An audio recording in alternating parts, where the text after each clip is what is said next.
안녕하세요 여러분. 주화원밖에 관문 특강 네 번째 시작하겠습니다. 오늘의 주제는 사사무예하는 시편사상입니다.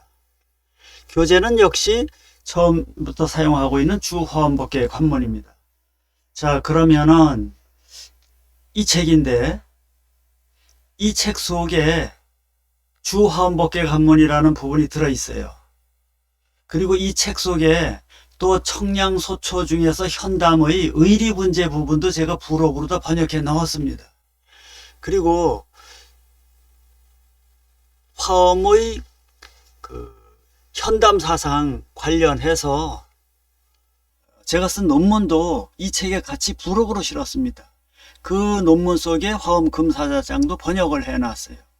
그래서 요 페이지 쪽수 요 부분들을 참고해서 읽어주시면 되겠습니다. 그러면 다음 부분을 좀 보도록 하겠습니다.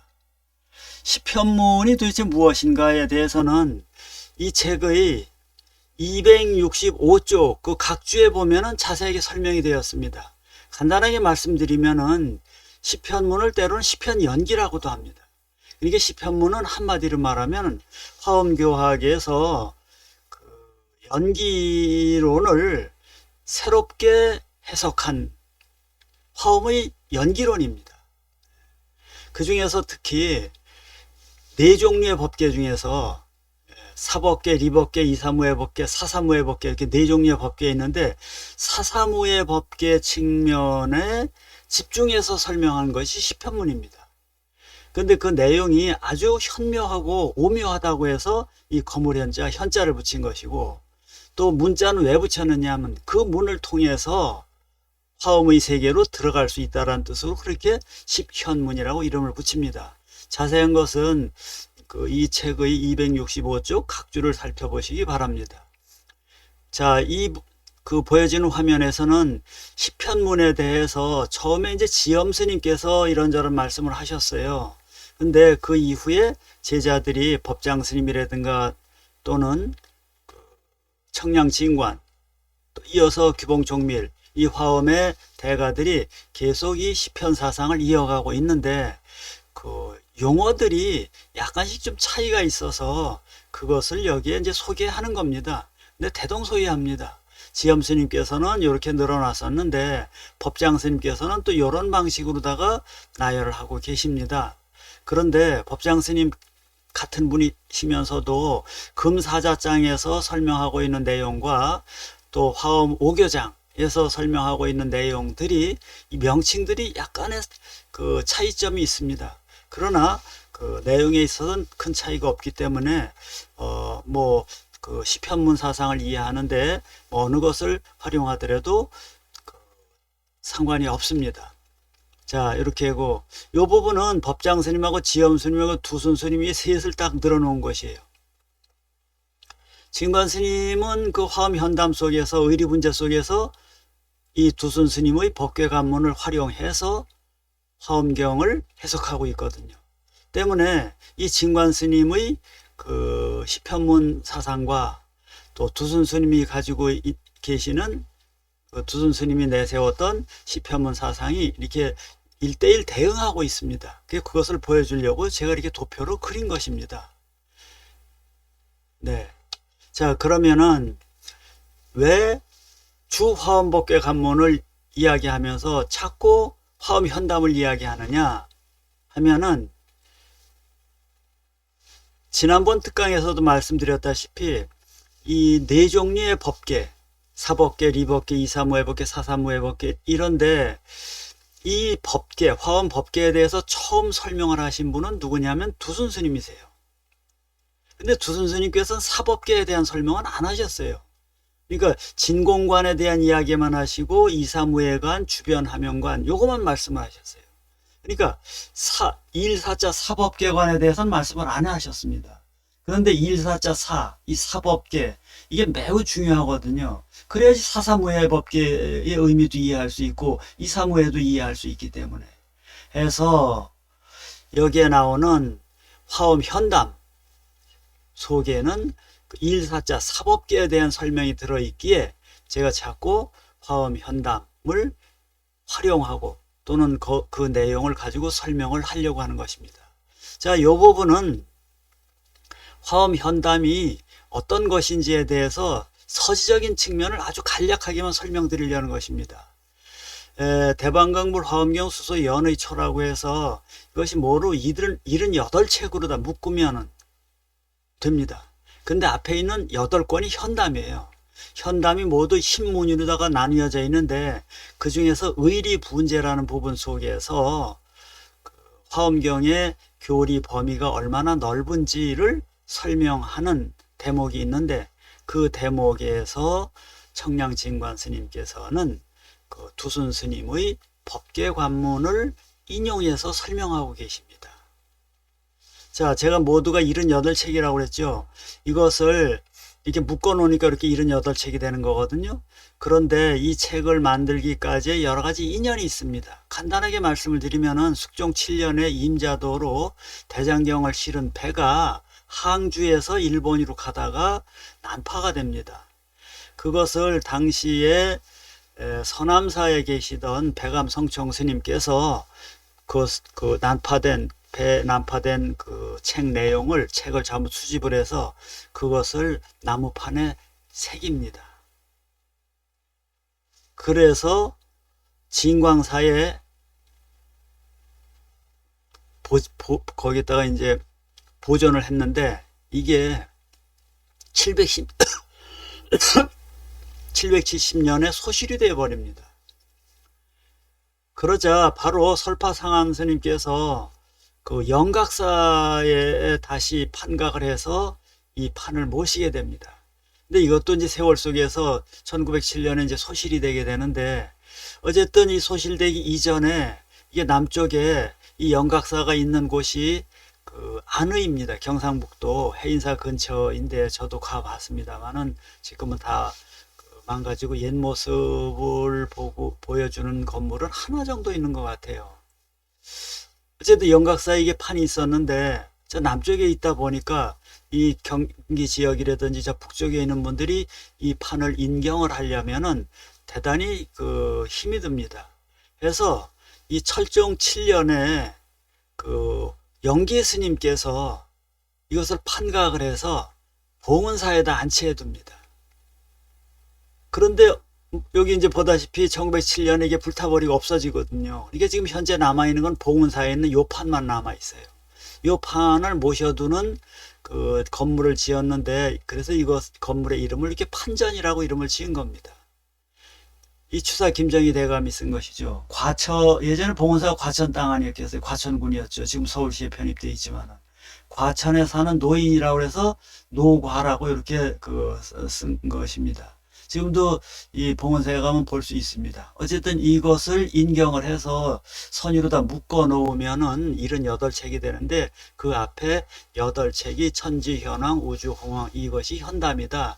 현담 속에서 소위 말해서 화엄경에 담겨져 있는 교리의 범위가 얼마나 넓은지를 논하는 의리분재 부분이 있는데 그 의리분재 부분에 청량스님께서는 두순 스님이 쓰신 화엄법계관문을 인용해서 설명하고 있다. 그 말씀을 드리는 겁니다. 그래서 조선의 강원에서는 뭐 저도 그렇습니다만은 주 화엄법계관문이라는 책을 가지고 공부하지는 않고 오히려 이 화엄현담에 나오는 의리분재를 가지고 그 법계관문을 공부를 합니다. 시편문도 그렇게 공부를 하고. 자, 그 말씀을 드리는 것입니다. 자, 시편문을 이제부터 이제 나누어서 설명을 하려고 그러는데 시편문을 나누어서 설명함에 있어서 우선 저기 일사자 사법계입니다. 거기에 해당하는 것이 소위 채사인데 뭔가를 논의하려면은 잠정적으로 설정할 수밖에 없는 것들이에요. 그래서 우리의 논의의 기반이 되는 것, 의지처가 되는 것, 그래서 소이라고 그러는 거거든요. 우리의 사유의 의지처가 되는 그 바탕이 되는 그 사안들, 사태들, 이것이 이제 소위 채사인데 이 중에서 한 가지의 사법을 취하여서 여기서 이제 연꽃을 취해서 이야기를 하고 있거든요. 시편문을 설명하고 있다라는 것입니다. 자, 그럼 구체적으로 좀 볼 것 같으면 제일 첫 번째가 동시구족 상응문이에요. 이 동시구족 상응문에서는 우리가 보고 있는 이 교재를 말씀드리는 겁니다.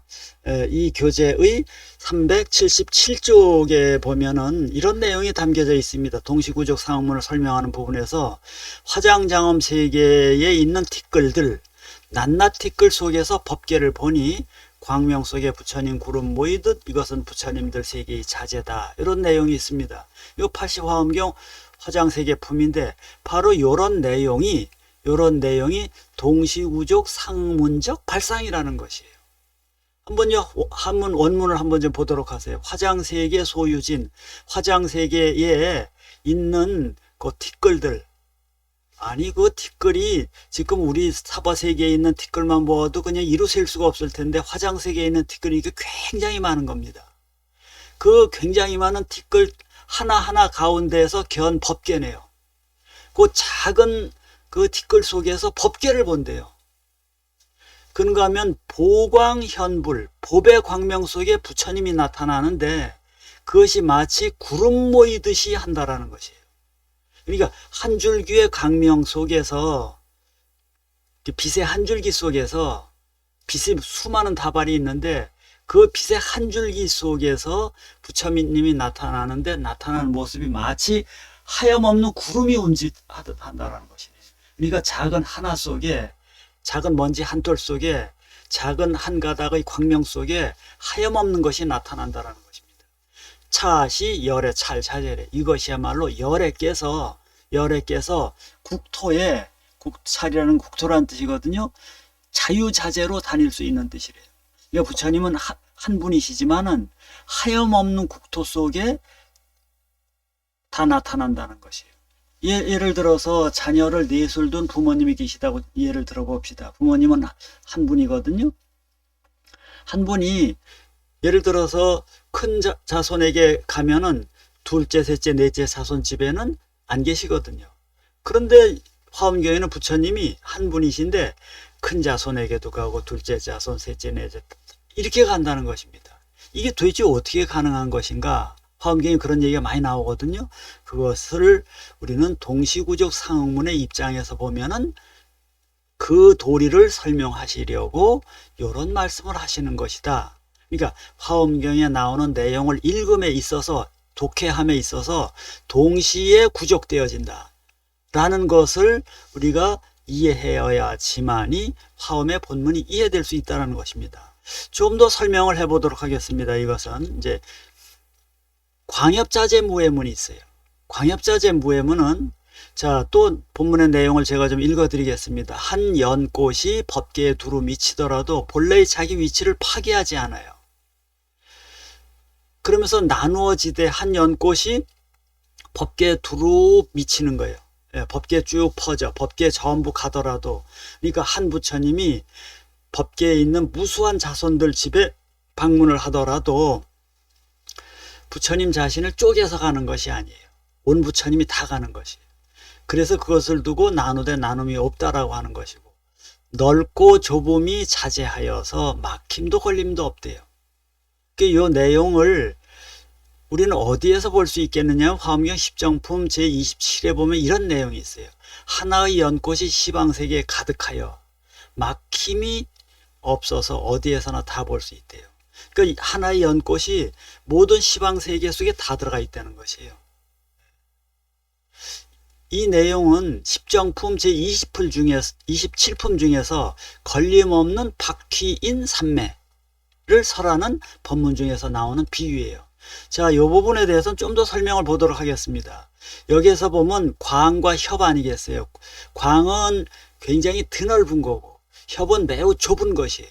자, 이것에 이제 화엄에서는 육구로 변증을 하고 있는데 혹은 오직 넓어서 한계가 없기도 해요. 그러니까 광만 설명하는 것이네요.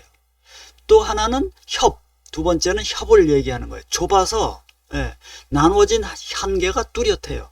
그러니까 너무 크기 때문에 바깥이 없어요. 그러나 이제 아주 작아요. 그 한계가 뚜렷해. 1은 광이고 2는 협이에요. 근데 광과 협이 서로 자제하다라는 것을 이야기하려는 것이에요. 그래 1도 가능하고 2도 가능하고 또는 3도 가능해. 혹은 넓기도 하고 또는 좁기도 하고, 혹은 넓으니 좁으니 하는 구별 자체가 싹 사라지기도 하며, 혹은 네 경우, 요 네 경우를 다 갖추기도 한다라는 것입니다. 이게 이제 경우의 수를 자꾸 얘기를 하는 것이에요. 이것은 해경이라고 합니다. 이것은 우리의 이성으로, 우리의 아르마리로 아는 것이고, 다섯 번째는 혹은 앞의 경우를 모두가 다 끊어지니 이는 실천으로 아는 경험이라고 합니다. 좀 어려우실 수가 있는데요. 이거 어쩔 수 없어요. 이 해경이니 행경이니 이런 것은 이 화엄 관련 책들을 자꾸 읽으셔서 여러분들이 이해를 하셔서 그 단어가 가지고 있는 의미에 자꾸 익숙해져야 됩니다. 요거에 대해서는 이 사구분별이라는 인도 전통의 그 논리, 논증이 논리라기보다 논증의 방법에서 유래한 것입니다. 인도 불교에서는 그 사구분별을 합니다. 그러니까 사구만을 얘기하는, 사구는 하나는 주장하는 거예요. 정립이에요. 주장하는 거고, 하나는 반정립이에요. 그것의 반대 명제를 제시하는 거고, 두 번째는 긍정적으로 1과 2를 다 종합해 드리는 것이고, 네 번째로 갖고서는 1과 2와 3을 다 종합적으로 부정하는 겁니다.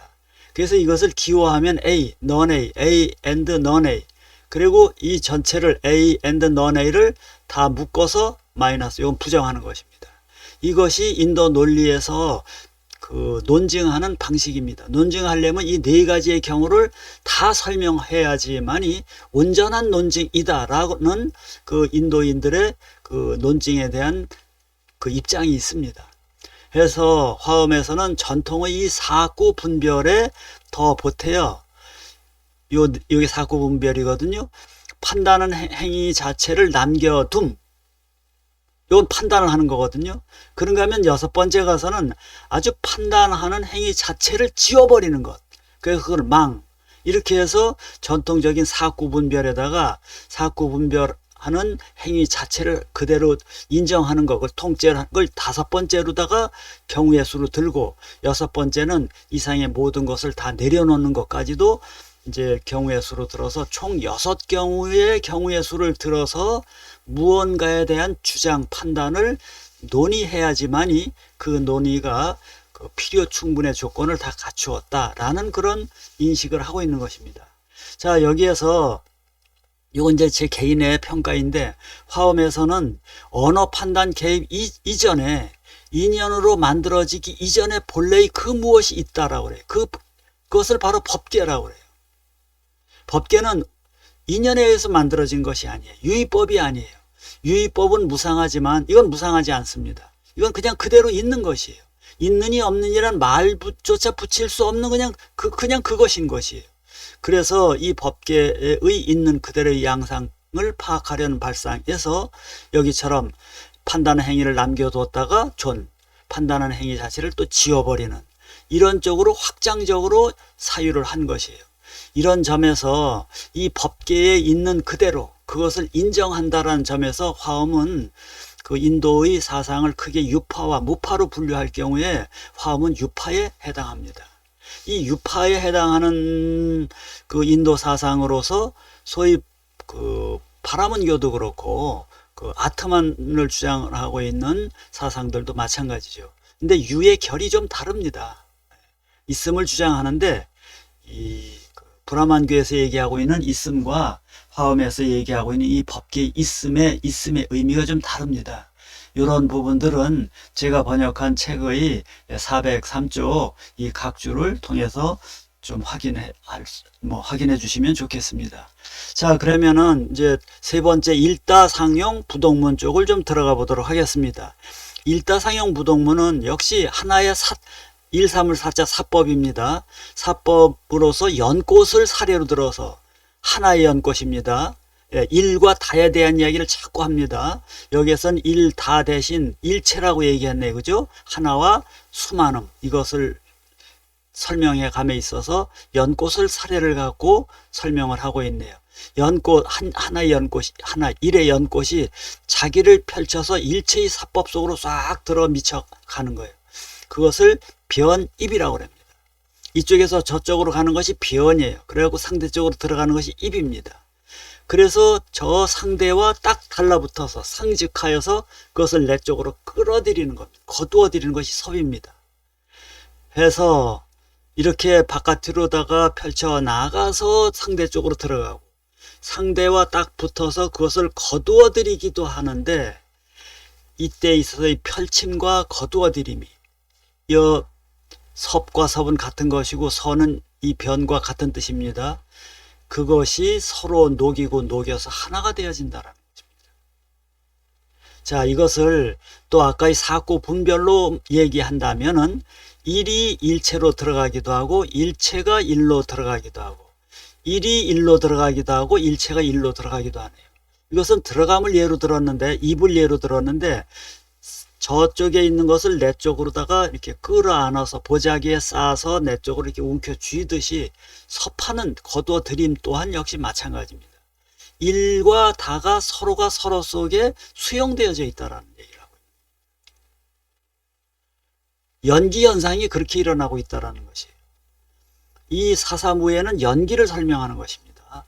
화엄에 나오는 연기예요. 화엄경에만 오직 이런 얘기들이 나오고 있어요. 그래서 화엄경을 별교 1승이라고, 다른 데서는 이런 얘기가 없어요. 여기 특별하게 여기에서만 나오는 거기 때문에. 자, 그 다음에 제법상즉 자제문인데, 여기에서도 이제 사례를 하나의 연꽃을 들고 있네요. 연꽃을 들고 있는데 한 잎의 연꽃이 자기를 버리고 남과 같아져요. 나 전체가 그대로 온전히 저 일체법이 돼버리는 것이에요. 항상 다른 것을 거두어들여 자기와 같게 하니 저 일체를 곧 자기의 몸이게 하는 것이에요. 일과 다가 상직하여서 섞임에 장애가 없습니다. 여기에도 역시 아르마리로 이해하는 해경과 실천으로 체험하는 행경이 있기 때문에 앞에처럼 6경우의 경우의 수가 나타나게 되는 것입니다. 이러한 얘기가 화엄경에 이러한 법문이 있는데, 십주품에 나오는 이 법문을 우리가 이해하려면은 소위 말해서 연기법을 이해해야 되는데, 연기법 중에서도 제법이 상즉 자제하는 그런 연기 현상을 이해할 때에 비로소 십주품 제15에 나오는 이 경문을 이해할 수 있다는 것입니다. 이 말씀은 그러니까 결국은 연기, 제법이 상즉 자제하는 그 연기 현상에 입각해서 이런 법문을 하고 계신다는 것이에요. 하나가 여럿이고 여럿이 하나나, 글이 뜻을 따르고 뜻이 글을 따라서 온갖 것이 이렇게 이루어지는 일, 불태주의 이 사람, 불태주 이 사람께 말할 것이며, 그러니까 불태주에 수행하는 사람들은, 그것을 체험한 사람들은 이런 경계를 체험한다라는 것입니다. 자, 이게 일다상형 그 부동문인데, 제가 지금 앞에 있는 책을 지금 보고 있는데, 이것은 화엄 금사자장에 있는 내용을 여러분들에게 좀 읽어드리려고 합니다. 제법상즉 자제문을 그 화엄 금사자장에서는 어떻게 설명하고 있는가를 좀 제가 읽어드리겠습니다. 만약에 이 책을 가지고 계시는 분이라면은 601쪽을 보시면 되겠습니다. 이제 사자의 여러 감각기관 모두에서 미세한 털 하나까지도 모두가 금이라는 측면에서 집중을 한다면은 사자의 형상은 싹 사라진다라는 것이에요. 사자의 여러 감각기관 하나하나가 모두 사자의 눈으로 모두 귀결되어서, 눈이 귀에 상직하고 귀가 코에 상직하고 코가 혀에 상직하고 혀가 몸에 상직한다. 자유자재로 건립되어 막힘과 걸림이 없으니 이것을 제법상즉 자제문이라 한다. 이건 현수법장 스님께서 장생전 앞에 있는 금으로 만든 사자 형상의 모양을 사례로 들어서 화엄의 제법상즉 자제문, 즉 화엄의 연기법을 직천무게 설명했던 내용들입니다. 자, 그러면 다음을 나가도록 하겠습니다. 비밀은연 구성문인데, 이것도 역시 연꽃을 비유로 들어서 설명을 하고 있습니다. 이 한 송이의 연꽃이 저 일체의 연꽃을 거두어 들이면서 일은 드러나고 일체는 숨고, 저 다의 연꽃이, 하염없이 많은 연꽃이 하나의 연꽃으로 그것을 거두어 들인다면 일은 숨고 다가 드러난다. 그래서 드러남과 드러남 둘 다 드러나지는 못해요. 하나가 드러나면 하나는 숨고, 하나가 숨으면 하나는 드러나고 이러는 것이에요. 숨음과 숨음도 함께 못지 못해. 숨음과 드러남과 숨음은 동시적으로 서로에게 걸림이 없어요. 자, 이런 내용이 십정품에 보면 이런 내용이 있습니다. 동방에서 선정에 들어가고 서방에서 선정에서 일어난다라는 얘기.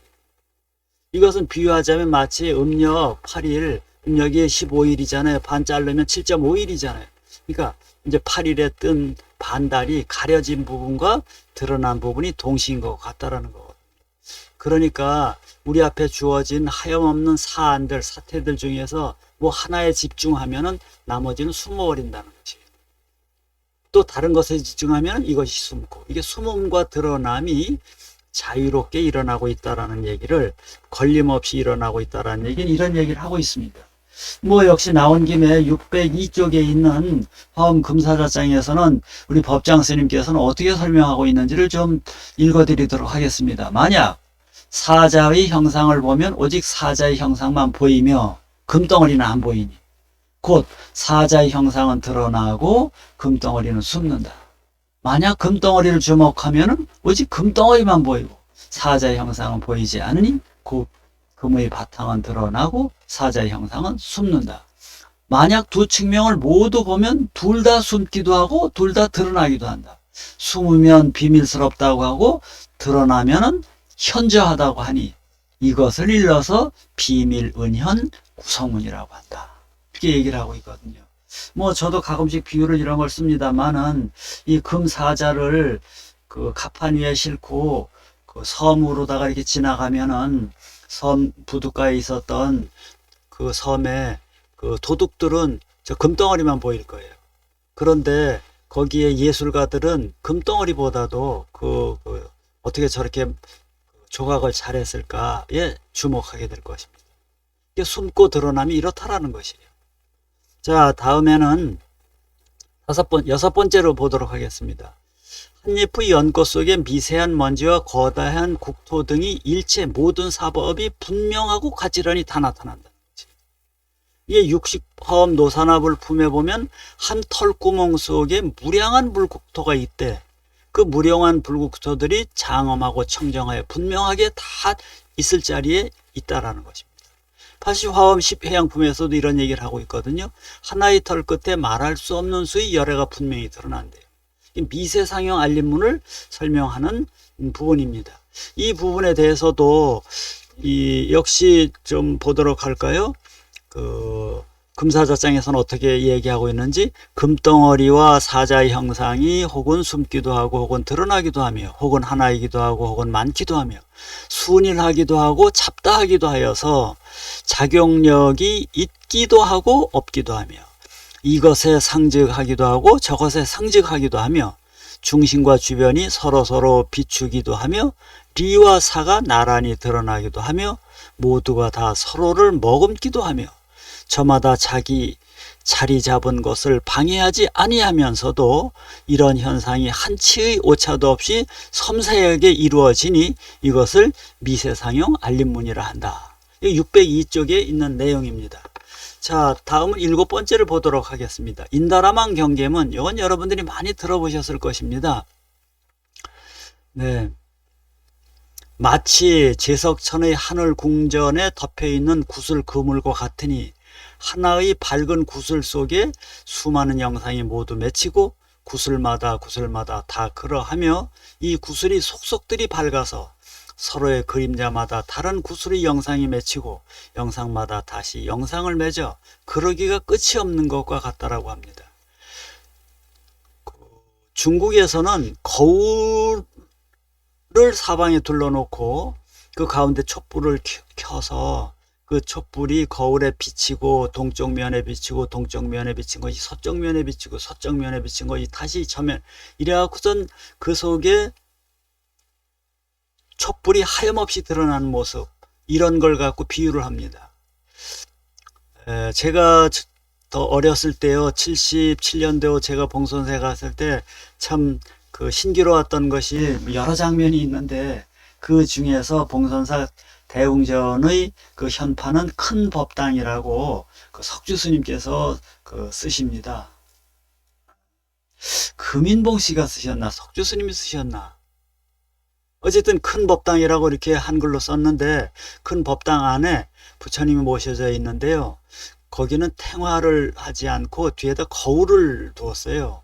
그런가 하면은 그 닷집 위에도 거울로 두고 또 그 면마다 거울로 둬서 이렇게 부처님 앞으로 그 수미단 앞으로 가까이 가서 이렇게 거울을 살짝 보면은 거울 속에 부처님이 여러 부처님이 거기에 나타나요. 그림자로.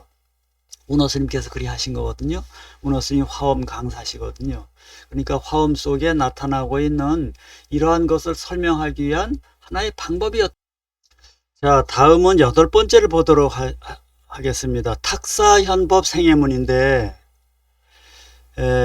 요 내용 그대로 읽어 드리겠습니다. 요 밑에 것을 먼저 읽어 드리겠습니다. 탁사현법 생애문에서 말하려는 뜻은 인연생기, 인연에 따라서 뭐가 일어나는 소위 연기법을 확장적으로 해석하려는 것으로서 하나의 사법이 그것이 사법이 인이 되었던 과가 되었던 간에 법계의 무수한 사법을 드러낸다는 내용이에요. 즉 인과 과의 결합을 4경우로 나눠서 설명하고 있는 것입니다. 다인에서 다과가 생기기도 하고 하나의 원인 일인에서 하나의 일과가 생기기도 하고 일인에서 다과가 생기기도 하고 다과에서 일인이 생기기도 합니다. 이게 4가지의 경우를 들어가면서 그러니까 화엄경에 나타나는 여러 가지 일사자 사법들, 여기서는 연꽃을 들어서 설명하고 있지만은 이것은 곧 이 사법들에 의탁하여서 결국은 하염없는 법계를 드러내려고 이렇게 말씀을 한다라는 것입니다. 그것을 탁사현법 생애문이라고 합니다. 자, 9번째는 10세격법 이성문인데, 자, 요것도 맨 밑에 것을 먼저 읽어 드리도록 하겠습니다. 시간은 따로 그 실체가 없다는 것이에요.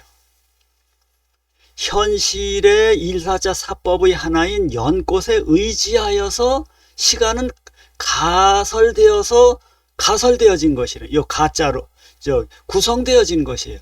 거짓이란 뜻이 아니라 임시적으로 이렇게 만들어진 것이에요. 연기적으로 조건적으로 만들어진 것이에요. 연꽃이 이미 서로에게 걸림이 없으니 시간도 역시 그렇다라는 것입니다.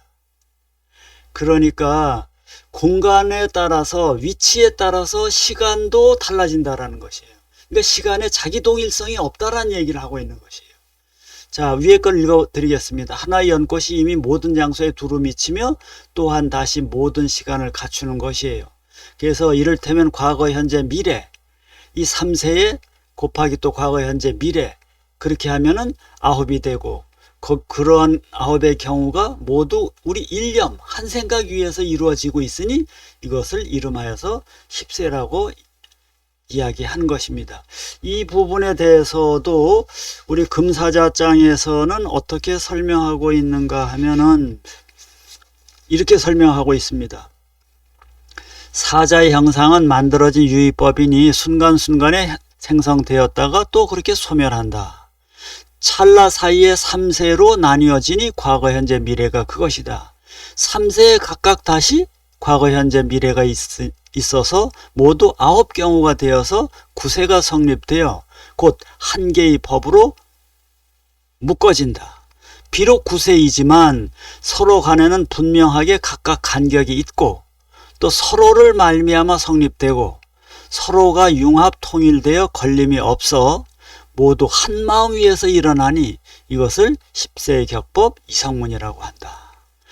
자, 제가 자꾸만 금사자장을 여러분들에게 이렇게 인용하는 이유는 금사자장에서는 비유가 금으로 만든 사자를 갖고 얘기하기 때문에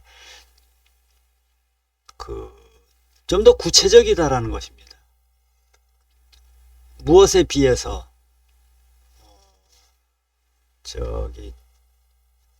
주화엄법계 관문이나 화엄 현담에 나오는 의리분재가 추상적인 것에 비해서 금사자장에 나오는 그 시편문의 설명은 사자라는 비유를 사물을 갖고 이야기하기 때문에 그것도 비유적으로 이야기를 하기 때문에 우리가 일상 속에서 이해하기가 좀 쉬울 것 같아서 실은 그 영명하신 그 칙천무후 임금도 이 화엄의 시편 사상을 이해하기 어려워하시니 현수법장 스님께서 그 황후를 그 여제를 위해서, 여자 황제를 위해서 이렇게 비유로 들어서 말씀했다고 하는 고사가 있지 않습니까?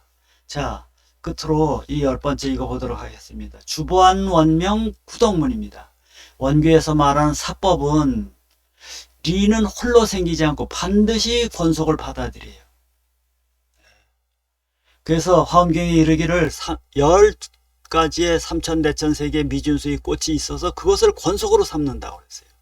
또 한쪽 방위가 중심이 되면은 다른 시방은 들러리가 되듯이 나머지 방위도 역시 그렇다라고 합니다.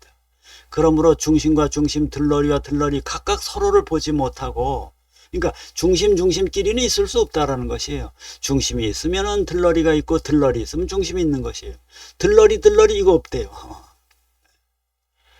이런 얘기를 주와 주는 중심, 주인공, 반은 들러리, 주변, 그것이 서로 완전하게 원이라는 건 완전, 여기서 말하는 완전이라는 거예요. 조금도 찌그러짐이 없이 결핍됨이 없이 완전하게 아주 분명하게 드러나고 있다라는 이야기를 하고 있는 것입니다.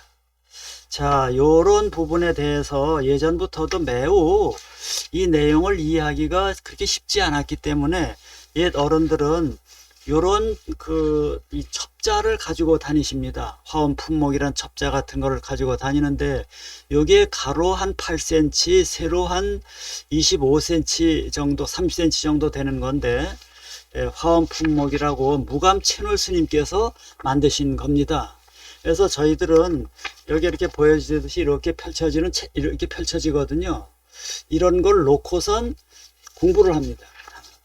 거기에도 볼 것 같으면 이 부분만 여러분들에게 보여드리면은, 이 부분이 어떤 부분이냐면은 소위 말해서 이 사사무의 법계를 설명하는 화엄의 시편담을 설명함에 있어서 이렇게 도표를 가지고 설명을 합니다. 제가 기회가 되면은 요거를 찍어서 또 한번 그 시중에 한번 돌릴 생각입니다만은, 예전에 여기 보니까 이게 예전에 언제 이것을 했느냐면 상당히 오래됐는데, 성주암에서 제가 법회를 할 때 그것을 찍어서 그 재용 스님께서 널리 돌린 적이 있습니다. 이게 벌써 2016년이니까 금년으로 치면 벌써 10년 전이네요. 그래서 이것을 여러 벌을 찍어서 화엄학 하시는 그 제방의 스님들과 그 학자들에게 보급했던 바가 있는데, 여기에서도 이런 십현문에 관련되어서 구시편, 신시편이 어떻고, 또 주화엄법계관문에서 투순 스님은 어떻게 말씀하셨고, 이것을 도표로다가 이렇게 한 번에 직관적으로 볼 수 있도록 만든 것이 있습니다. 자, 좀 부족하지만 이것으로 오늘 특강은 마치고, 자세한 것은 여러분들이 주화엄법계관문을 읽어 주실 것으로 생각을 하고 이만 마치도록 하겠습니다. 감사합니다.